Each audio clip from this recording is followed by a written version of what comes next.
नमस्कार विद्यार्थी मित्रांनो, मराठा विद्याप्रसारक समाजाच्या SVKT महाविद्यालयातर्फे मानसशास्त्र विभागात मी आपल्या सगळ्यांचे मनपूर्वक स्वागत करते. या आधीच्या व्हिडिओ सत्रात आपण प्रेरणेची व्याख्या बघितली. ही व्याख्या बघत असताना प्रेरणा हा शब्द इंग्लिश भाषेतील मोटिवेशन या शब्दापासून कसा तयार झाला आहे हे सुद्धा आपण बघितलं. आपण बघितलं की ज्या प्रक्रियेद्वारे शारीरिक अथवा मानसिक गरजा किंवा इच्छा पूर्ण करण्यासाठी विविध कृती केल्या जातात, त्यांना दिशा दिली जाते व त्या चालू ठेवल्या जातात, या प्रक्रियेला प्रेरणा असे म्हणतात. मागच्या सत्रातच आपण प्रेरणा, शारीरिक गरज, आजूबाजूच्या परिस्थितीतील उद्दीपक व भावना या 3 घटकांमुळे कशा प्रकारे निर्माण होऊ शकते ह्याचा विचार केला. प्रेरणेचे स्वरूप बघत असताना आपण शक्ती, सातत्य व चिकाटी, विविधता, अस्वस्थता आणि उद्दिष्ट किंवा लक्ष्य ही प्रेरणेची वैशिष्ट्ये सुद्धा बघितली. त्याचबरोबर आपण प्रेरणेचे वेगवेगळे प्रकार सुद्धा बघितले. यामध्ये आपण जैविक आणि सामाजिक प्रेरणांचा तसेच विविध मानसिक प्रेरणांचा विचार केला. आता आजच्या सत्राच्या रूपरेखेकडे वळूया. सत्राच्या सुरुवातीला आपण आजच्या व्हिडिओ सत्राचा उद्देश लक्षात घेऊ. त्यानंतर संघर्षाचे प्रकार म्हणजे काय हे लक्षात घेऊ आणि मग प्रेरणा संघर्ष म्हणजे काय याबद्दल चर्चा केल्यावर प्रेरणा संघर्षाचे काही प्रकार सुद्धा बघूया आणि सत्राच्या अखेरीस होम असाइनमेंट डिस्कस केली जाईल. आजच्या सत्राच्या अध्यापनाची उद्दिष्टे आहेत: संघर्षाचे प्रकार समजून घेणे, प्रेरणा संघर्ष म्हणजे काय हे समजून घेणे आणि प्रेरणा संघर्षाचे विविध प्रकार समजून घेणे. आता संघर्षाचे प्रकार आपण बघूया. संघर्षाचे 2 ठळक प्रकार सांगता येतील: आंतरिक किंवा मानसिक संघर्ष आणि बाह्य किंवा परिस्थितीजन्य संघर्ष. आंतरिक किंवा मानसिक संघर्ष हा मुख्यतः व्यक्तीच्या स्वतःच्या मर्यादा किंवा कमतरतांमुळे निर्माण होतो असं म्हटलं तरी चालेल. बरेचदा व्यक्ती इनडिसिसिव्ह सिच्युएशन मध्ये म्हणजे निर्णय न घेता येण्यासारख्या परिस्थितीमध्ये अडकते. कोणता निर्णय घ्यावा ह्याबद्दलची द्विधा मनस्थिती तिच्यात तयार होते आणि ही मनस्थिती त्रासदायक सुद्धा ठरू शकते. ह्या उलट बाह्य किंवा परिस्थितीजन्य संघर्ष हा व्यक्तीच्या आंतरिक दोलायमान स्थितीमुळे निर्माण होत नाही, तर बाह्य परिस्थितीमुळे निर्माण होत असतो. इतर लोकांशी आंतरक्रिया करत असताना अनेक अडचणी निर्माण होऊ शकतात. वैचारिक मतभेद, संवाद व्यवस्थित न साधता येणं, आवडीनिवडीमधील फरक, ह्या सगळ्यांमुळे हा बाह्य किंवा परिस्थितीजन्य संघर्ष निर्माण होऊ शकतो. इतर लोकांच्या संपर्कात आणि सहवासात आल्यानंतर हा संघर्ष तीव्रपणे जाणवतो, म्हणून याला आंतरवैयक्तिक संघर्ष असं सुद्धा म्हटलं जातं.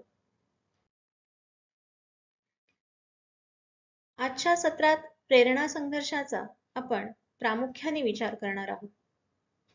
आपल्या आयुष्यात असे अनेक प्रसंग येतात जेव्हा आपल्याला उपलब्ध असलेल्या पर्यायांपैकी एकच पर्याय निवडावा लागतो. कधी दोन्ही पर्याय आपल्याला खूप हवेसे वाटतात, तर कधी कधी दोन्ही पर्याय अगदीच नकोसे वाटतात. कधी कधी एखादा पर्याय आकर्षकही वाटतो, पण त्याच पर्यायाच्या काही बाजू आपल्याला त्रासदायक सुद्धा ठरू शकतात. आणि अशी परिस्थिती जेव्हा निर्माण होते तेव्हा कोणता पर्याय निवडायचा याबद्दल व्यक्तीच्या मनात संघर्ष तयार होतो. या संघर्षाला प्रेरणा संघर्ष असं म्हणतात. वरवर पाहता हा संघर्ष खूप सोपा वाटत असला, डिसिजन घेणं आपल्याला काय कठीण आहे असं वाटत असलं, तरी प्रत्यक्ष जेव्हा आयुष्यात किचकट महत्वाचे ठरणारे निर्णय घेण्याची वेळ येते तेव्हा मात्र अशा प्रकारचे संघर्ष मानसिक दृष्ट्या त्रासदायक ठरू शकतात. कुर्ट लेविन यांनी या प्रेरणा संघर्षांचे वर्णन करताना आकर्षित करणाऱ्या पर्यायासाठी अधिकचे चिन्ह वापरले आहे. तर ज्या पर्यायापासून आपल्याला दूर जावंसं वाटतं त्यासाठी वजा किंवा मायनस हे चिन्ह वापरलेले आहे. अधिकच्या चिन्हाने व्यक्ती ध्येयाकडे आकर्षित होते असे दाखवले जाते. मायनसच्या चिन्हाने व्यक्तीला ध्येयापासून दूर जावेसे वाटते आहे हे दाखवले जाते. तर बाणाच्या चिन्हाने व्यक्तीच्या प्रेरणेची दिशा ठरवली जाते. व्यक्तीसमोर असलेल्या दोन ध्येयांपैकी कोणती हवीशी वाटतात, आकर्षक वाटतात, कोणती टाळावीशी वाटतात किंवा शिक्षेसारखी वाटतात, या आधारे प्रेरणा संघर्षाचे विविध प्रकार पडतात. हे प्रकार आहेत प्रगमन प्रगमन संघर्ष किंवा ह्यालाच उपगम उपगम संघर्ष असं सुद्धा म्हटलं जातं. वर्जन वर्जन संघर्ष म्हणजेच अपगम अपगम संघर्ष. प्रेरणा संघर्षाचा तिसरा प्रकार आहे प्रगमन वर्जन संघर्ष किंवा उपगम अपगम संघर्ष. प्रेरणा संघर्षाचा चौथा प्रकार आहे बहुप्रगमन वर्जन संघर्ष किंवा बहु उपगम अपगम संघर्ष. प्रेरणा संघर्षाचा पहिला प्रकार आता आपण लक्षात घेऊ. ह्या प्रकाराचं नाव आहे प्रगमन प्रगमन संघर्ष किंवा उपगम उपगम संघर्ष. संघर्षाच्या या नावांमधील गम हा शब्द इथे महत्वाचा ठरतो. गम किंवा गमन म्हणजे विशिष्ट दिशेने जाणे. प्रगमन म्हणजे एखाद्या ध्येयाच्या जवळ जावेसे वाटणे. उपगम या शब्दाचा अर्थही असाच होतो. उप म्हणजे जवळ आणि गम म्हणजे जाणे, जवळ जावेसे वाटणे. ह्यावरून आपल्या लक्षात येते की व्यक्तीसमोर दोन पर्याय असतात आणि ते दोनही पर्याय तितकेच आकर्षक असतात. व्यक्तीला दोन्ही पर्याय हवेसेही वाटत असतात, पण त्यापैकी एकाच पर्यायाची निवड करावी लागते. अशा वेळी जो संघर्ष निर्माण होतो त्याला प्रगमन प्रगमन संघर्ष असं म्हणतात. कधी कधी व्यक्तीसमोर दोन आवडते पदार्थ खाद्यपदार्थ समोर येतात, पण पोटात मर्यादित भूक असते. अशा वेळी एकाच कोणत्या तरी पदार्थाचा थोडासा आस्वाद घेणं शक्य असतं आणि दुसरा पदार्थ सोडून द्यावा लागतो. अर्थात हा खूप सोप्या प्रकारचा पर्यायांमधला संघर्ष झाला. कधी कधी व्यक्तीसमोर एकाच वेळी दोन ध्येय सुद्धा असतात, तेव्हा त्याला एकच ध्येय पूर्ण करता येणं शक्य असतं. अशा वेळी संघर्ष निर्माण होतो. व्यक्तीजवळ उपलब्ध असणारा वेळ, त्या उपलब्ध असणारी शक्ती, पैसा, कौशल्य यांच्या मर्यादेमुळे दोन ध्येयांपैकी एक ध्येय व्यक्तीला सोडून द्यावं लागतं. कोणतं ध्येय गाठावं आणि कोणतं ध्येय सोडून द्यावं याचा निर्णय घेणं अवघड असतं. त्यातून मानसिक संघर्ष होतो, कारण व्यक्तीला दोन्ही ध्येय गाठावीशी वाटत असली तरी तसे करता येणे शक्य नसते. उदाहरणार्थ, एखाद्या तरुणाची दोन वेगवेगळ्या कंपनीमध्ये नोकरीसाठी निवड झाली आहे, तेव्हा कोणती नोकरी स्वीकारावी असा प्रश्न पडतो. दोन्ही नोकरींमध्ये उत्तम करिअरच्या संधी सुद्धा असतात, आकर्षक पैसाही मिळणार असतो, पण एका वेळी एकच नोकरी करता येणे शक्य असते. बरेचदा अभ्यासक्रमांच्या निवडीमध्ये सुद्धा अशा प्रकारचा संघर्ष विद्यार्थ्यांमध्ये दिसून येतो. काही विद्यार्थ्यांच्या बुद्धिमत्तेमुळे आणि त्यांनी केलेल्या परिश्रमांमुळे त्यांना मेडिकल किंवा इंजिनिअरिंग अशा दोन्ही ठिकाणी ऍडमिशन मिळणं शक्य असतं, पण त्यापैकी एकाच कोणत्या तरी गोष्टीची त्यांना निवड करावी लागते. काही वेळा अकॅडमिक करिअर आणि एखादी कलेची साधना, जसं की मेडिकल क्षेत्रामधलं करिअर, वैद्यकीय क्षेत्रातलं करिअर आणि संगीताची साधना किंवा नृत्याची साधना, अशी दोन वेगवेगळी स्वतःच्या इच्छा आणि क्षमतांनुसार आवडणारी ध्येय समोर असतात, पण दोन्ही क्षेत्रांना तितकाच वेळ आणि मेहनत देणं आवश्यक असतं. अशा वेळी दोन्ही क्षेत्रांमध्ये पुढे जाणं थोडंसं अवघड होऊन बसतं आणि एखाद्या क्षेत्राचीच निवड करावी लागते. तेव्हा हा संघर्ष निर्माण होतो. इतर संघर्षांच्या तुलनेत हा संघर्ष सोडवणे तुलनेने सोपे सुद्धा असते. दोन्ही ध्येय आकर्षक असल्याने कोणतेही एक निवडले तरी फायदाच होतो. कोणताही निर्णय घेतला तरी फारसा ताण निर्माण होत नाही. परंतु संघर्षाचा दुसरा प्रकार अर्थातच वर्जन संघर्ष हा प्रगमन संघर्षा इतका सोपा नाही. जेव्हा व्यक्तीसमोर असणारी दोन्ही ध्येय नकोशी वाटणारी असतात, अगदी अनाकर्षक असतात, पण नाईलाजाने त्यातील एक ध्येय तिला पूर्ण करावेच लागते, तेव्हा ह्या प्रकारचा संघर्ष निर्माण होतो.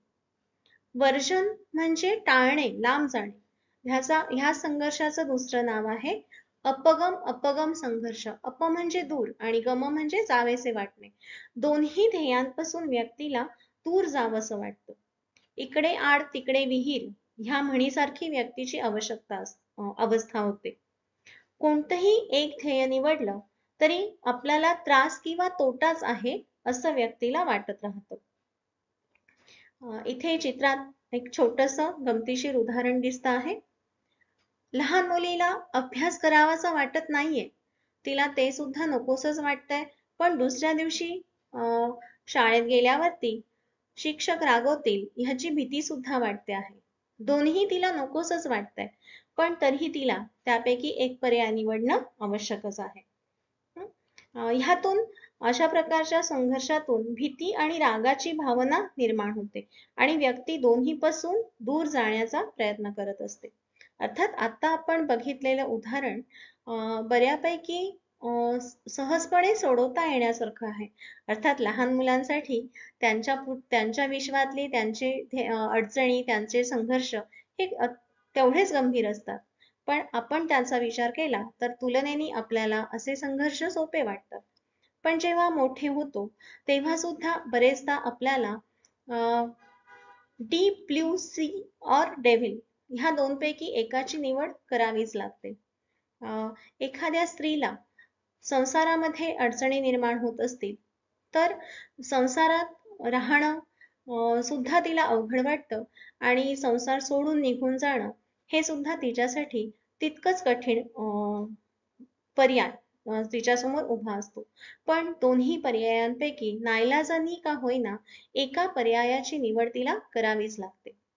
दोन्ही ध्येय अनाकर्षकच आहेत, दोन्ही पर्याय नकोसेच वाटणारे आहेत, पण तरीही एका पर्यायाचा विचार करावाच लागतो, एखादा पर्याय स्वीकारावाच लागतो. हा संघर्ष सोडवायला सगळ्यात कठीण असतो आणि ह्यामुळे सगळ्यात जास्ती मानसिक त्रास होतो असं समजलं जातं. यानंतरचा तिसरा संघर्ष आहे प्रगमन वर्जन संघर्ष किंवा अपगम संघर्ष. काही वेळा व्यक्तीसमोर एकच ध्येय असतं, पण त्यातल्या काही गोष्टी हव्याशा वाटतात तर काही गोष्टी नकोशा वाटतात. सुरुवातीला व्यक्ती ध्येयाकडे आकर्षित सुद्धा होते, पण जसं त्याचं ध्येय पूर्ण होणं जवळ येतं तसे तसे त्यातले तोटे जास्ती ठळकपणे दिसायला लागतात आणि व्यक्तीला ध्येयापासून दूर जावंसं वाटतं. आता चित्रात आपण बघतो आहोत की मुलीला आईस्क्रीम तर खावंसं वाटतंय, अगदी तोंडापर्यंत आईस्क्रीमचा कोन आणला की तिच्या लक्षात येतं की दुसऱ्या दिवशी आपल्याला वजन काट्याला सुद्धा सामोरं जायचं आहे. मग अशा वेळी आईस्क्रीम खाल्ल्याचे तोटे सुद्धा दिसायला लागतात आणि मग संघर्ष निर्माण होतो. दुसरं उदाहरण घेऊया. समजा गॅदरिंग मधल्या डान्स कॉम्पिटिशन मध्ये भाग घ्यावा आणि बक्षीस मिळवावं असं वाटत आहे. नृत्य छान करता येतं, त्यासाठी सराव केला जातो, पण स्पर्धेचा दिवस जवळ यायला लागला की भीती वाटायला लागते, आत्मविश्वास कमी व्हायला लागतो आणि स्पर्धेत भाग घ्यावा की नाही असा संघर्ष निर्माण होतो. हा प्रगमन वर्जन संघर्ष सोडवणं अवघड असतं. आपला निर्णय चूक की बरोबर असा गोंधळ निर्माण होतो. मन दोलायमान स्थितीमध्ये जाते. सतत विरुद्ध विचार मनात येत असतात, त्यामुळे मानसिक संतुलन सुद्धा बिघडते. संघर्षाचा चौथा प्रकार आहे बहुप्रगमन वर्जन संघर्ष.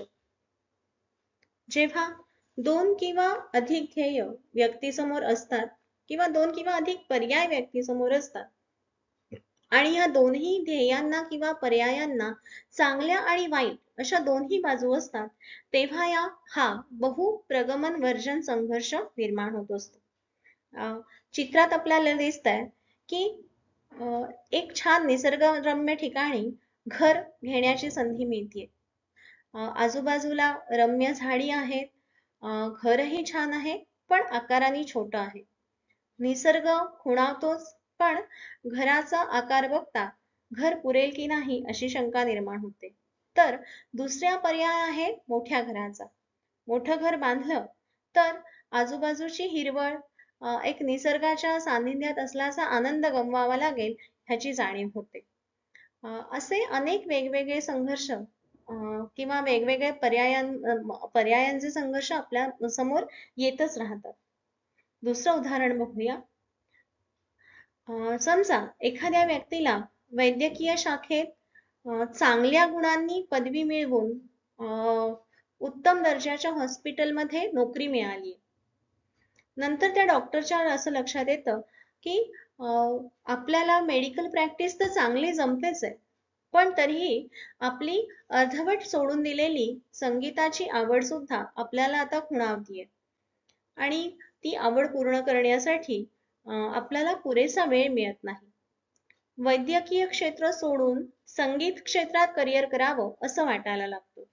परंतु त्या नवीन क्षेत्रातली अस्थिरता सुद्धा नकोशी वाटते. वैद्यकीय क्षेत्रात मिळणारा पैसा, सन्मान, प्रतिष्ठा हे हवंसं वाटतं. आणि संगीत क्षेत्राची कलेची साधना सुद्धा खुणावत राहते. आणि मग दोनपैकी कोणता पर्याय निवडावा असा संघर्ष निर्माण होतो. आपल्या जीवनात अनेक महत्त्वाचे निर्णय घेताना असे संघर्ष निर्माण होत असतात आणि त्यांचा ताण सुद्धा आपल्याला जाणवत राहतो. आता आपण बाह्य किंवा परिस्थितीजन्य संघर्ष म्हणजे काय हे बघूया. एकापेक्षा अधिक व्यक्तींच्या आंतरक्रियांमधून निर्माण होणारा संघर्ष म्हणजे बाह्य किंवा परिस्थितीजन्य संघर्ष होय. हा संघर्ष वेगवेगळे दृष्टिकोन, वैचारिक मतभेद, मूल्यांमध्ये असलेली तफावत यामुळे निर्माण होतो. आणि म्हणूनच ह्या संघर्षाला आंतरवैयक्तिक संघर्ष असेही म्हणतात. आणि मुख्यतः 3 कारणांमुळे हा संघर्ष निर्माण होतो. जसं की व्यक्तिमत्वातला फरक, वैचारिक मतभेद आणि नैतिक मूल्य. बरेचदा एक अंतर्मुखी आणि एक बहिर्मुखी व्यक्ती ना सतत एकमेकांच्या सहवासात नाईलाजाने राहावं लागत असेल, तर त्यांच्या स्वभावांमध्ये मुळातच फरक असणार आहे, व्यक्तिमत्वात मुळातच फरक आहे. एखादी व्यक्ती कमालीची उत्साही, सतत बोलत राहणारी, नवनवीन अनुभव घ्यायला तयार असणारी व्यक्ती एखाद्या अत्यंत शांत स्वभावाच्या, इतरांपासून थोडेसे दूर राहून एकांतवास पसंत करणाऱ्या व्यक्तीच्या संघर्षात आली, जिला नेहमीच रुटीन फॉलो करायला आवडतं, अशा व्यक्तीच्या संघर्षात आली, तर त्या दोघांमधील व्यक्तिमत्वातील फरकामुळे त्यांच्यामध्ये संघर्ष निर्माण होण्याची शक्यता आहे. कधी कधी वैचारिक मतभेद सुद्धा संघर्षाला कारणीभूत ठरतात. समजा घरातील आई वडिलांमध्ये वडिलांना पैसा कमवण्या इतकाच तो खर्च करणं सुद्धा महत्वाचं वाटत असेल, आणि आईला मात्र भविष्यासाठी, मुलांच्या शिक्षणासाठी तो पैसा साठवून ठेवावा असं वाटत असेल, आणि तो पैसा साठवून ठेवण्यासाठी थोडी काटकसर करावी असंही तिचं मत असेल, तर दोघांमधल्या ह्या वैचारिक मतभेदांमुळे सातत्याने अशी परिस्थिती निर्माण झालीच तर संघर्ष निर्माण होऊ शकतो. बरेचदा नैतिक मुळे सुद्धा संघर्ष निर्माण होतात. तुम्हाला सुद्धा हा अनुभव बरेच वेळा जाणवत असेल. आपले मित्रमैत्रिणी जेव्हा कॉपी करतात तेव्हा आपल्याला मनाला ते फारसं रुचत नाही, पण मित्र किंवा मैत्रीण म्हणून आपण त्यांना फारसा विरोध सुद्धा करू शकत नाही. कदाचित कधीतरी विरोध करण्याचा थोडासा प्रयत्न केला तर उलट आपल्याला तेच काही आपल्या नैतिकतेबद्दल काही सुनावू शकतात, तर आपल्याला ते सुद्धा नकोसं वाटतं. आणि मग अशा नैतिक मूल्यांच्या भिन्नतेमुळे सुद्धा आंतरवैयक्तिक संघर्ष निर्माण होतो. आजच्या व्हिडिओ सत्राचा सारांश बघूया. आजच्या व्हिडिओ सत्रामध्ये आपण आंतरिक किंवा मानसिक संघर्ष आणि बाह्य किंवा परिस्थितीजन्य संघर्ष असे संघर्षाचे 2 प्रकार बघितले. त्यानंतर आपण कुर्ट लेमिन यांनी सुचवलेले प्रेरणा संघर्षाचे 4 प्रकार बघितले. अनुक्रमे ह्या प्रकारांची नावं आपल्याला अशी सांगता येतील. प्रगमन संघर्ष, वर्जन संघर्ष, बहुप्रगमन वर्जन संघर्ष आणि संघर्ष.